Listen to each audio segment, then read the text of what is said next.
Confession time. I was supposed to take a quick scroll break and somehow ended up deep cleaning my entire room. Weird? Maybe. But you know what's weirder? What's happening right now at sisterhoodsleuths.net. Free books that drop like surprise gifts, VIP access to the author herself, limited edition merch you can't find anywhere else, and insider perks that make you feel like part of the inner circle. Welcome to the Sisterhood Sleuths podcast. Today, we're talking about what happens when you actually log off, step away from the screen, and accidentally discover more focus, creativity, and accomplishment than you ever thought you had. You know the story, right? Brave soul, messy situation, then poof, magic. But what if the magic isn't like a fairy godmother? What if it's just logging off your phone? Today, we're doing a deep dive into this really surprising transformation story. It's straight from our listener sources, and honestly, it might just make you rethink that next scroll through your feed. Yeah, it's quite something. The source is this personal account, and the title tells you almost everything. It's called, "I tried to take a social media break and accidentally cleaned my room." Which is brilliant on its own. Right, but the subtitle is even better. AKA, "I logged off for 10 minutes and suddenly became Cinderella." Perfect. So our mission today is pretty clear. We want to unpack the unexpected benefits of these digital detoxes. You know how sometimes these small, almost accidental things can lead to pretty big changes inside and out. And we're going to look at it all through this unique, modern Cinderella lens. Exactly. It's a great frame for it. Because we all feel that pull, don't we, to just disconnect. The constant notifications, the endless information. You just want some quiet, some mental space. Definitely. That search for clarity. Yeah, and you're looking for peace, but sometimes the path takes you somewhere, well, unexpected, and surprisingly productive, like in this story. It really shows how stepping away from the digital stuff can open up space for real-world impact, even if it starts, just in your bedroom. Okay, so let's get into this modern-day Cinderella story.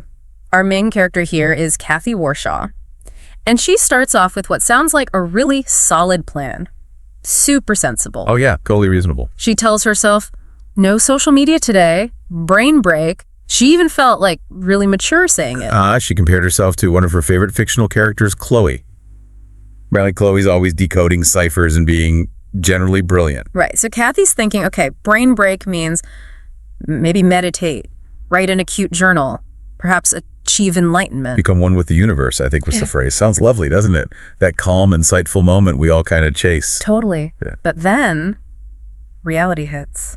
Oh, does it ever? What's fascinating is how fast that serene plan just evaporated. No instant enlightenment, no profound insights, not right away. Instead, Kathy spends, and she's specific here, 12 minutes straight just staring at her ceiling fan. Blankly. Been there. Haven't we all? And as that digital noise finally quieted down, she started to really see her surroundings. Her room, she realizes, is an actual disaster zone. I love her description. So vivid. Like if a tornado and a snack monster had a baby, he would live here. Yeah, so that sets the scene, right? Our Cinderella pre-transformation, just surrounded by, well, chaos. A kingdom of mess. A kingdom of mess. And maybe mirroring a bit of internal clutter too, perhaps? Could be. And this is where the first little spark happens. But there's no grand entrance, no fairy godmother. Nope, no magic wand. Our Cinderella, Kathy, she just put down her phone. That's it. Sounds so simple. So simple, but totally pivotal. No more scrolling, no more double tapping cute raccoon videos, as she puts it. No comparing her life to those perfect online feeds. Just her and her thoughts, which she called boring. Right. Her and the boring thoughts in that surprisingly loud quiet. And that's when she looked around.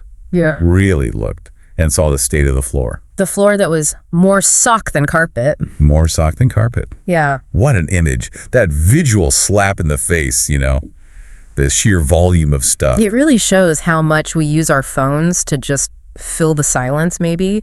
Stop ourselves from seeing what's right there. Absolutely. That constant filling of potential voids, setting the phone down, created space.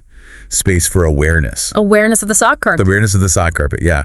And maybe the first step to reclaiming some mental space, too. Okay, so here comes the accidental part. The transformation begins, but again, no big plan. No checklist, no motivational montage. She picked up a sock, one single sock. From that tiny action. Yeah, from that one little ripple in the messy ocean of her room. She picks up a hoodie, then a candy wrapper. From a Halloween ages ago, apparently. From a Halloween that felt like it happened in 2004. It's almost unconscious, isn't it? Just this small reaction to what's immediately around her. It's not heroic. Yeah. It's almost automatic, just a quiet response. And this is where the momentum kicks in, right? That thing you mentioned about habit formation. Exactly. It's fascinating how fast one tiny, almost involuntary action snowballs. The source says just 10 minutes after that first sock. 10 minutes? 10 minutes. She's scrubbing her desk like she was auditioning for a cleaning show. That's amazing. She even jokes about her favorite fictional detectives, the Sisterhood Sleuths. Right, saying they would have been proud. And that Aoif, the really analytical one, Yeah. probably would have mapped the dust patterns. It perfectly shows how that first tiny step, that easy win, can just unleash this wave of productivity. It's not about being overwhelmed, it's micro actions leading to macro results. Precisely, breaking the inertia. And she just keeps going. This accidental adulting, it just takes over. From socks to full-on dusting the bookshelf. And finding treasure. Yes.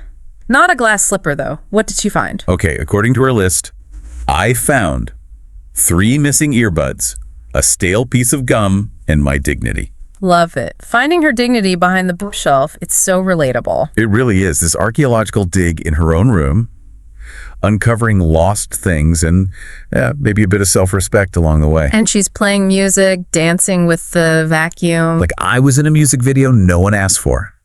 Her words. It's Cinderella getting to work, but on her own terms. Her playlist, her dance move. She's not waiting for magic. She's kind of making her own magic, one vacuum dance move at a time.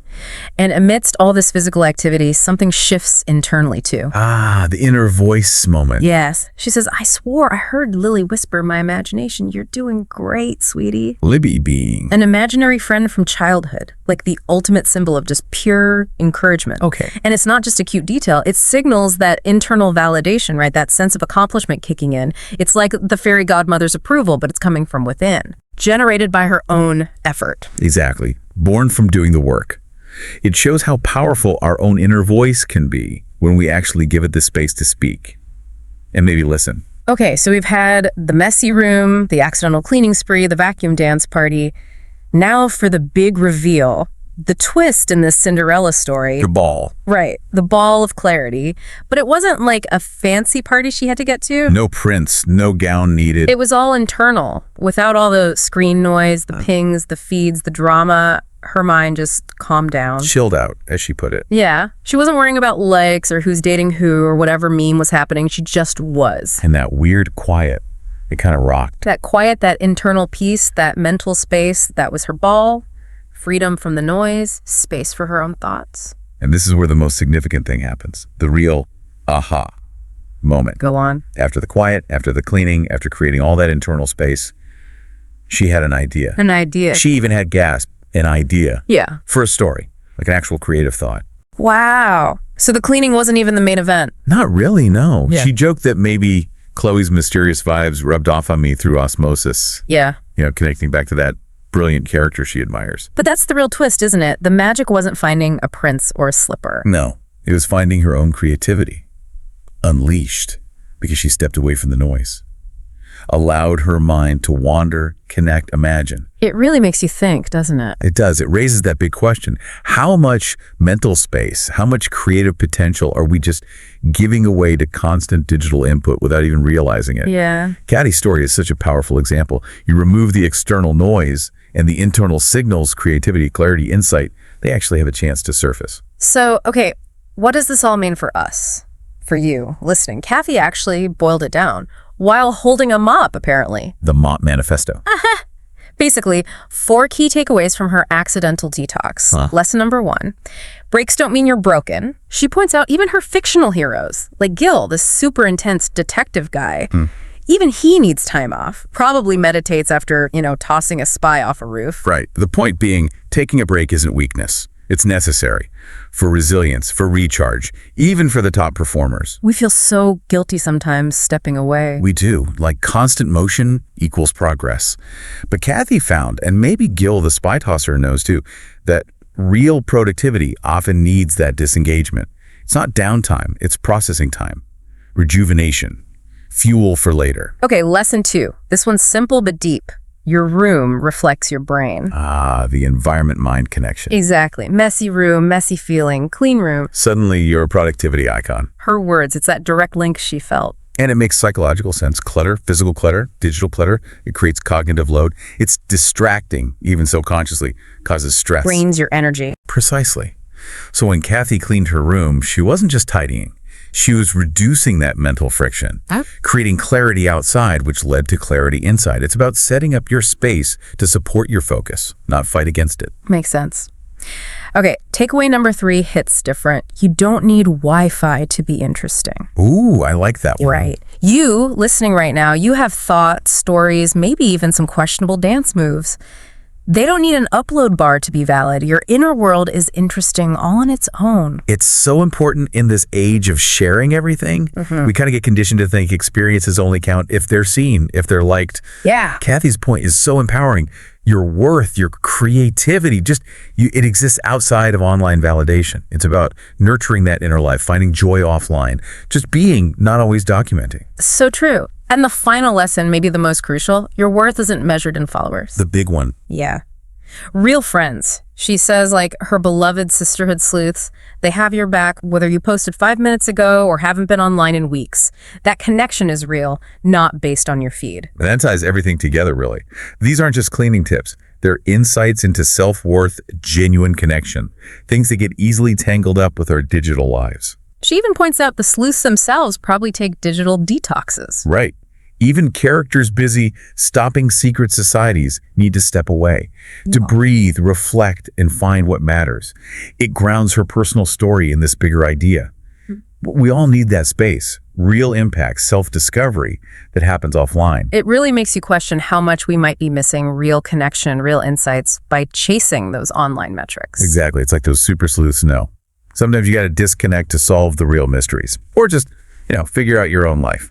Clarity comes from less input, not more. So the takeaway for everyone listening, if your feed's getting you down, if it all feels like too much, Kathy's advice is pretty simple. Power down. Yeah, power down, take a walk, maybe clean your room, or, build a blanket fort and pretend you're on a top secret mission, whatever works. Just give your brain that break. And maybe think about this.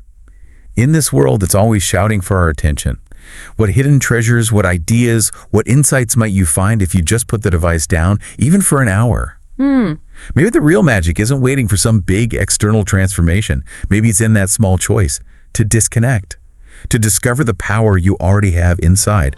Remember, you're not alone in feeling overwhelmed. The Sisterhood Sleuths, they believe in you and your ability to survive without your phone, even just for a little while. What might you discover in that quiet? If taking a break from social media can lead to a spotless room, imagine what joining sisterhoodsleuths.net could lead to. Free books, VIP moments, collectibles that disappear fast, and a community built on self-care, empowerment, and a love for mystery. Go there now. Sign up and start reaping the rewards before your next quick break turns into a missed opportunity.